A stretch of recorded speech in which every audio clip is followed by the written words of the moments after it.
எல்லாரும் ஒன்னா நிக்கணும்னு ஆசைப்படுறேன். எப்படி வந்துருவேன், 2 நாள்ல வந்துருவேன். வந்தப்புறம் முடிக்கிறோம். என்ன நான் சொல்றது? ஏப்பா இத்தனை வருஷம் வராதவன் இனி வரப்போறானா? இடையில எவ்வளவோ நல்லது நினைச்சு எதுக்குமே அவன் ஊருக்கு வரல. அண்ணன் தம்பி வேணும்னு நினைக்கிற ஆளா இருந்தா எப்பவோ வந்திருப்பானே. ஊரு வேணா உறவு வேணான்னு ஒதுங்கி போயிட்டான். அவனை நம்பி நீ உட்கார்ந்துருக்க. எனக்கு என்னமோ நல்ல காரியத்தை தள்ளி போறது சரியா படல. அதுக்கு மேல உங்க இஷ்டம்.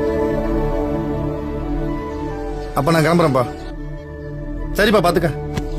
சரி வரேன். சரி வாங்கண்ணே. என்னங்க ஏன் ஒரு மாதிரி இருக்கீங்க? எல்லாரும் இருக்கிற சபையில அவன் ஒருத்த மட்டும் இல்லாம போயிடணும்னு நினைச்சா சங்கடமா இருக்கு. சொல்லணும். ஒன்னும் கவலைப்படாதீங்க, தம்பி கட்டாயம் வந்துருவாரு.